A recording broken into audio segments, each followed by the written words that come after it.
Hello friends. ஜாவாஸ்கிரிப்ட்ல closure அப்படின்ற topic தான் ரொம்ப ரொம்ப இம்பார்ட்டன்ட். இந்த டாபிக்ல எப்படி வேணாலும் உங்ககிட்ட கேள்வி கேட்கலாம்.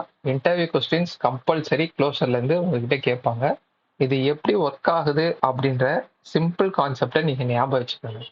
ஞாபகம் வச்சுக்கிட்டா அது வந்து உங்களுக்கு இன்டர்வியூவில் கிளியர் பண்ணுறதுக்கு யூஸ்ஃபுல்லாக இருக்கும். இப்போ நான் அதை எக்ஸ்பிளைன் பண்ணுறேன்.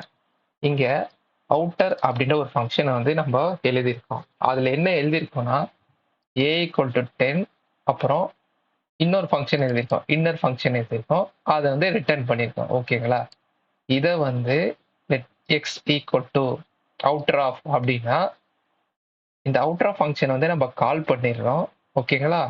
கால் பண்ணி அதுக்குள்ள இருக்கிற இந்த இன்னர் ஃபங்க்ஷன் வந்து ரிட்டர்ன் பண்ணிடுமா? ஸோ கால் பண்ண உடனே ரிட்டர்ன் பண்ணிடும். ரிட்டர்ன் இன்னர் எழுதிருக்கோமா? ஸோ இந்த எக்ஸ் இருக்கிற இடத்துல இந்த இன்னர் ஃபங்க்ஷன் வந்து அசைன் ஆகிடும். ஸோ லைன் நம்பர் 13ல எக்ஸ் ஆஃப்னா இந்த இன்னர் ஃபங்க்ஷனை வந்து நம்ம வந்து கால் பண்ணுறோம். ஓகேங்களா? இப்படி கால் பண்ணால் நமக்கு என்ன ரிசல்ட் வருதுன்னு பார்க்கலாம். ஓகே. ஸோ 10 அப்படின்றது வருது. நீங்கள் நல்லா கவனிச்சு பார்த்தீங்கன்னா இந்த ஃபங்க்ஷன் வந்து ரிட்டர்ன் பண்ணிடுது இன்னர் ஃபங்க்ஷனை. ஓகேங்களா? அதுக்கப்புறமா நம்ம இந்த எக்ஸை வந்து கால் பண்ணுறோம். ஸோ இந்த ஃபங்க்ஷன் கம்ப்ளீட் ஆனதுக்கு அப்புறமும் ஓகேங்களா, இந்த கம்ப்ளீட் ஆனதுக்கு அப்புறமும் நம்மளால இந்த 10 வந்து ஆக்சஸ் பண்ண முடியுது. ஸோ எப்படி முடியுது? ஸோ இந்த கான்செப்ட் தான் க்ளோஷர். இதை வந்து ஏன் க்ளோஷர் அப்படின்னு சொல்றாங்கன்னா, இப்போ இங்க இருக்கிற இந்த பேரந்தசிஸ்குள்ள இருக்கிற வேரியபிள்ஸ் அண்ட் ஃபங்க்ஷன்ஸ் ஓகேங்களா, இது எல்லாமே லெக்சிக்கல் ஸ்கோப் அப்படின்னு வந்து சொல்லுவாங்க. ஓகேங்களா? லெக்சிக்கல் ஸ்கோப்னா ஒன்றும் கிடையாது. நான் சிம்பிளா சொல்லணும்னா, இப்போ ஒரு ஃபங்க்ஷன் இருக்கு. அந்த ஃபங்க்ஷனுக்குள்ள இருக்கிற வேரியபிள்ஸ் அண்ட் அதுக்குள்ள இருக்கிற ஃபங்க்ஷன்ஸ் அது எல்லாமே லெக்சிக்கல் ஸ்கோப் அப்படின்னு வந்து சொல்லுவாங்க. இப்போ உதாரணத்துக்கு நான் இன்னர் ஃபங்க்ஷன் வந்து உங்களுக்கு எக்ஸ்பிளைன் பண்றேன். இப்போ இன்னர் ஃபங்க்ஷனுக்குள்ள எதுவுமே இல்லை. ஓகேங்களா? ஆனா கன்சோல் டாட் லாக் ஏ கன்சோல் ஸ்டேட்மெண்ட் மட்டும்தான் இருக்கு. ஸோ அப்போ ஏ வந்து எங்க இருக்குன்றத வந்து இன்னர் ஃபங்க்ஷன் வந்து தேடும்.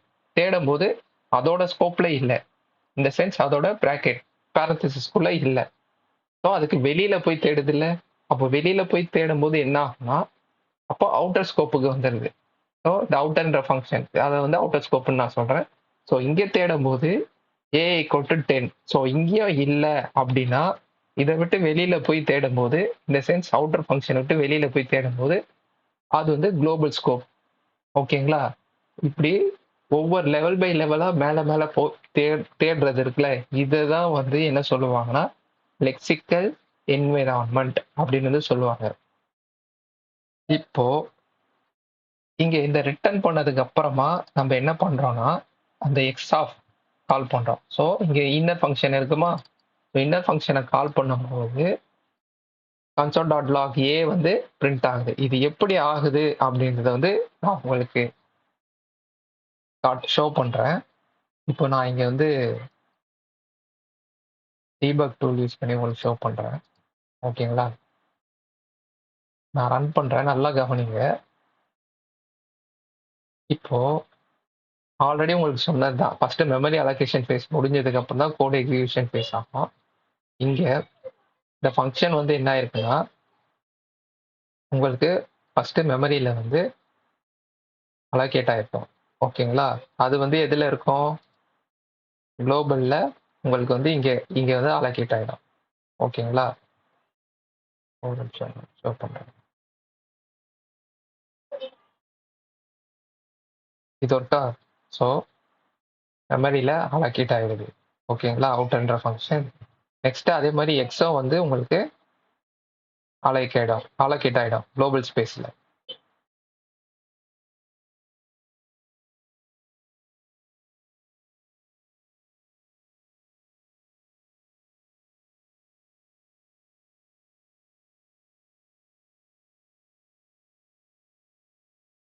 இங்க வந்து குளோபல் ஸ்பேஸ்ல இல்ல. எக்ஸ் வந்து குளோபல் ஸ்பேஸ்ல இல்ல. ஏன் அப்படின்னு பாத்தீங்கன்னா எக்ஸ் வந்து 8ன்னு சொல்லி கொடுத்துருக்கனால எக்ஸ் வந்து உங்களுக்கு என்னவாயிருக்கும், பிளாக் ஸ்கோப்பா இருக்கும் மெமரியில. ஸோ அதனால குளோபல்ல இருக்காது. ஓகேங்களா?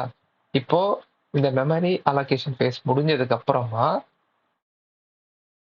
கோட் எக்ஸிக்யூட் ஆகும்போது, ஸோ இது ஃபங்க்ஷன். ஸோ இங்கே வந்து தான் அவுட்டர் ஆஃப்ன்றதையே கால் பண்ணிக்கும். இந்த ஃபங்க்ஷனே வந்து கால் பண்ணிக்கும். நீங்க பார்த்தீங்கன்னா, இப்போ அனானமஸ்ல இருக்கா குளோபல் எக்ஸிகியூஷன் ஃபங்க்ஷன். இதுதான் ஃபர்ஸ்ட் ஸ்டார்ட் பண்ணி விட்டுருக்கு. இதுலேருந்து நம்ம ஃபங்க்ஷன் வந்து இங்கே கால் பண்ணுறோம். கால் பண்ணும்போது என்ன நடக்குதுன்னு பாருங்க. இந்த குளோபல் எக்ஸிகியூஷன்லேருந்து கண்ட்ரோல் இந்த ஏரோவை பார்த்தீங்கன்னா, உங்களுக்கு வந்து அவுட்டருக்கு மூவ் ஆயிடுச்சு. அவுட்டர்னா இந்த ஃபங்க்ஷனுக்கு வந்து மூவ் ஆயிடுச்சு. ஸோ இந்த ஃபங்க்ஷனுக்கு வரும்போது என்ன ஆயிடும்னா, திரும்ப இதில் இன்னொரு குளோபல் எக்ஸிகியூஷன் ஜிஇசி வந்து கிரியேட் ஆகும். ஓகேங்களா? அதில் வந்து ஏ ஈக்குவல் டு 10ன்னு மெமரி அலோகேட் ஆகுது. நான் லெட்டுன்னு கொடுத்துருக்கனால இதுக்கு தனியாக மெமரி அலோகேட் ஆகுது. குளோபல் ஸ்பேஸில் இல்லாமல் லோக்கல்னு கண்டது பாருங்க. ஓகேங்களா? ஸோ இந்த அவுட்டர்ன்ற ஃபங்க்ஷன் இப்போ எக்ஸிக்யூட் ஆகிட்டு இருக்கு. ஸோ இதில் ஏ ஈக்குவல் டு 10 அப்படின்ட்டு வந்து மெமரி அலோகேட் ஆகி 10 வந்து அசைன் ஆயிடுச்சு. அதே மாதிரி இன்னர்ன்ற ஃபங்க்ஷனுக்கு வந்து அதோட நேம்ல இன்னர்னு சொல்லி அந்த ஃபங்க்ஷன் வந்து அலோகேட் ஆயிடுச்சு. இப்போ நான் எதை ரிட்டர்ன் பண்றேன் அப்படின்னு பார்த்தீங்கன்னா, இந்த ஃபங்க்ஷனை மட்டும் தான் ரிட்டர்ன் பண்றேன். ஓகேங்களா? நல்லா கவனிங்க. ஃபங்க்ஷனை மட்டும் தான் ரிட்டர்ன் பண்றேன். ஓகேங்களா? அப்போ என்ன ஆகுதுன்னு பாருங்க. நெக்ஸ்ட் ஸ்டெப் போறேன்னா, நெக்ஸ்ட் ஸ்டெப் போகும்போது நீங்க நல்லா கவனிங்க. இங்கே வந்து அந்த அவுட்டர் ஃபங்க்ஷன் எக்ஸிக்யூட் ஆகி கம்ப்ளீட் ஆயிடுச்சு. ஸோ இந்த ஃபங்க்ஷன் வந்து லைன் நம்பர் 11ல கம்ப்ளீட் ஆனதுக்கப்புறம் லெட்ஸ் ஆஃப். இப்போ இது என்ன ரிட்டர்ன் பண்ணியிருக்கோம்னா இன்னர் ஃபங்க்ஷன் வந்து ரிட்டர்ன் பண்ணிக்கும். ஸோ இந்த இடத்துல வந்து இன்னர் இருக்குமா? ஓகேங்களா? அப்போ எக்ஸ்ல இங்க பாருங்க இன்னர்னு சொல்லி இருக்கு. இப்போ இந்த இன்னர் ஃபங்க்ஷன் வந்து எப்படி எக்ஸிக்யூட் ஆகுதுன்னு பாருங்க. இப்போ இன்னர் ஃபங்க்ஷன் வந்து எக்ஸிக்யூட் ஆகிறதுனால கண்ட்ரோல் வந்து அங்கே மூவ் ஆயிருக்கு. ஓகேங்களா? இப்போதான் முக்கியமான விஷயமே, ஆல்ரெடி எக்ஸிக்யூட் ஆன கோட் அவுட்டர்ன்ற ஃபங்க்ஷன் எக்ஸிக்யூட் ஆச்சுல, அது வந்து ஏ 10 வந்து ஞாபகம் வச்சிருக்கு பாருங்க. இந்த கான்செப்டை தான் வந்து க்ளோசர் அப்படின்னு வந்து சொல்லுவாங்க. ஸோ என்ன சொல்ல வரேன்னா, ஒரு ஃபங்க்ஷன் அதோட லெக்சிக்கல் என்விரான்மெண்ட் ஓகேங்களா, அதோட சேர்ந்து நமக்கு வந்து ரிட்டர்ன் பண்ணோம். இதுதான் வந்து க்ளோஷர். ஸோ இங்கே வந்து இன்னர் ஃபங்க்ஷன் வந்து என்ன பண்ணியிருக்கோம்னா ரிட்டர்ன் ஆயிருக்கு. ஓகேங்களா? ரிட்டர்ன் ஆகும்போது அதோட லெக்சிக்கல் என்விரான்மெண்ட் அதுக்கு மேலே இருக்கிற லெவல், அதுக்கு மேலே இருக்கிற லெவல். ஸோ இங்கே வந்து அவுட்டர்ன்ற ஃபங்க்ஷனே வந்து நமக்கு வந்து க்ளோஷர் அப்படின்னு வந்து நம்ம இங்கே வந்து சொல்கிறோம். ஏன்னா ஏ வந்து அதில் வந்து நமக்கு க்ளோஷராக வந்து ஃபார்ம் ஆயிருக்கு. ஓகேங்களா? இப்போ நான் எக்ஸிக்யூட் பண்ணுறேன்.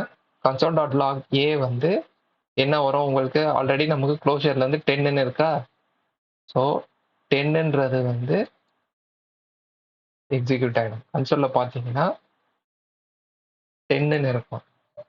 ஸோ இந்த கான்செப்ட் வந்து நம்ம ஃப்ரீக்வெண்ட்டாக யூஸ் பண்ணுற ஒரு இடம் பார்த்தீங்கன்னா, பட்டனை கிளிக் பண்ணும்போதெல்லாம் நம்ம ஆட் ஈவெண்ட் லிஸ்டர்ல வந்து கிளிக்லாம் எழுதியிருப்போம்ல.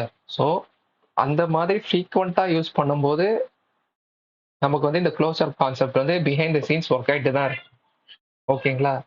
அப்போ சிம்பிளா சொல்லணும்னா க்ளோஷர் வந்து ஒரு லெக்சிக்கல் என்விரான்மெண்ட்டோட நமக்கு வந்து அந்த ஃபங்க்ஷனை ரிட்டர்ன் பண்ணும். ஈவன் இந்த அவுட்டர் ஃபங்க்ஷன் வந்து முடிஞ்சதுக்கு அப்புறமும் நமக்கு வந்து அந்த இன்னர் ஃபங்க்ஷன் அதோட லெக்சிக்கல் என்விரான்மெண்ட் வந்து நமக்கு வந்து ரிட்டர்ன் ஆகும்.